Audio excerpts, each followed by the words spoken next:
Hi, I'm Dan Kendall. I'm the host of the Digital Health Today program and the founder of the Health Podcast Network. I'm here at the Barcelona Health Hub Studios, and with me is Myriam Martin. Myriam is with Ticbiomed. Myriam, thanks very much for joining me. Thank you very much for inviting me to be here. Myriam, let's start off with just a little understanding about what Ticbiomed is. It's a European organization. Can you give the audience a little bit of insight about what you guys do and how you focus? Yeah, we are a cluster organization, so we put together not only companies but also healthcare organizations and public administration.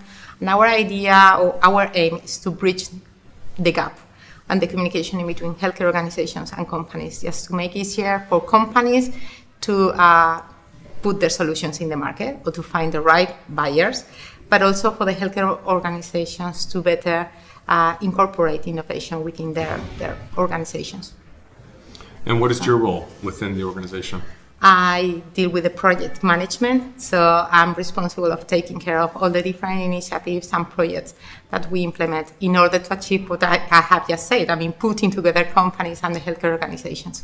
Excellent. So how many organizations are members or do you impact through your well, company? as members, we have 60 members in our cluster organizations, but then we have a really wide network of different stakeholders. It is not only healthcare organizations, but also regulatory companies or legal companies that could provide advice to not only the members, but also the members of the network. So the network could have 2,000 companies, so all over Europe. So. And you're based in Spain, but it's a European remit.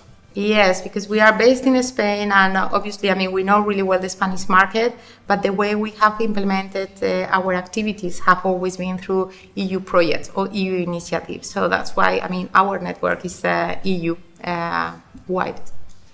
What are some of the big challenges that the smaller organizations are having when it comes to having that implementation, that successful implementation? I think for them, it is not that easy to understand the market. So sometimes when you have a startup, you are really focused on the technology.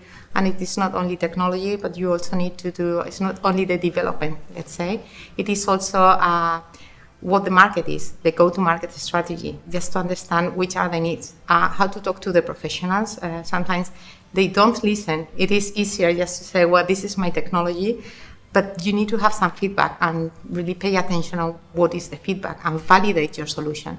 And sometimes for small companies, it is not that easy to follow that process. Even for large companies in healthcare, it can be challenging to follow that process because one of the things we have in healthcare is so many different stakeholders and misaligned incentives in terms of who's responsible for paying versus who's responsible for using versus who's responsible for approving or making the purchase, which departments actually pay for the money out for, whether it's a company or within the hospital or insurance company. So how do you actually help to bridge that gap? How do you help to funnel all that information or expose these smaller companies to all those variety of perspectives and priorities? I mean, through these the EU initiatives, we try to provide a global advice or global support. So it's not that tailored, but then we also provide tailored support, really one-on-one. So depending on the solution, depending on the market, depending on the professionals, we just give advice on how they can sell the solution, or who they have to talk to, because maybe we haven't got all the knowledge, but you know that they have to talk to someone expert on regulatory aspects, because if they don't face that challenge at the very beginning, they won't be able to sell the product. Or if they want to become global from the very beginning, they really need to check which are the requirements in the different countries, at least the ones that they first have in mind.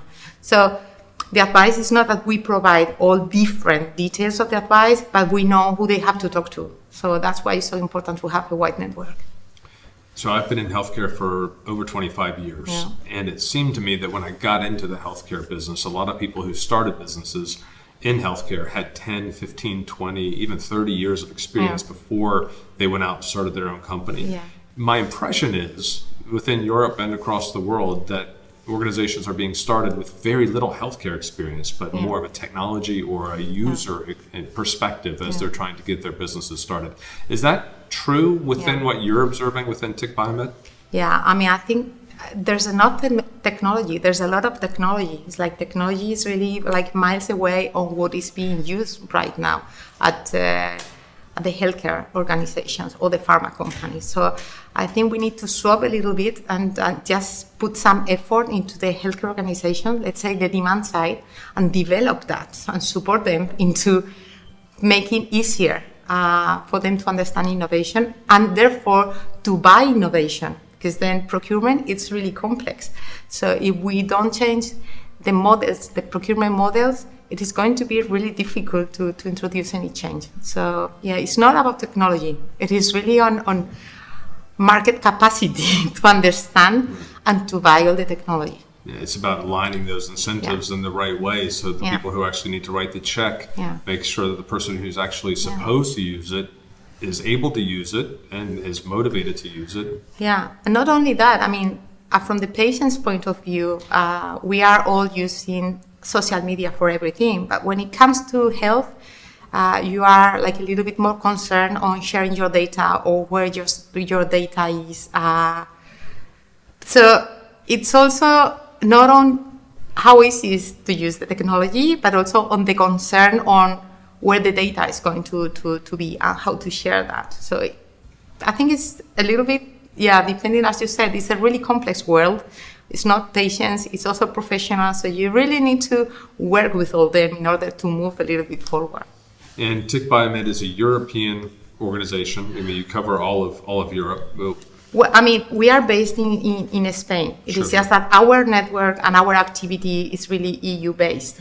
But my question is around whether, because we have a mix of different healthcare systems, public and private. So do you work with both public and private healthcare systems to try to make sure that they have space for these new earlier businesses? Yes, and I mean, among our members, we have private hospitals and public hospitals. So I think they have different objectives when they introduce technology. Sometimes it's only efficiency, but it's not only efficiency, it's also to provide a better service. So it really depends on who you talk to. The objectives are different. But we cover like different, and also we work with insurance companies. So it's like, we're just trying to get like different points of view.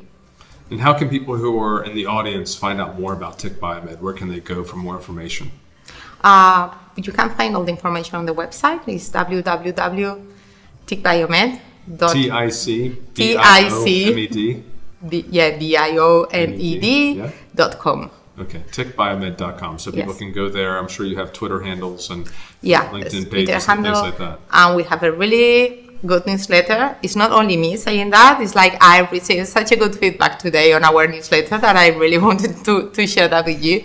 So you can subscribe and we'll keep you updated on anything that we feel that is interesting. Excellent. Well, thank you very much for coming and spending time with me here in the studio, and wish you a lot of success. Okay, thank you very much.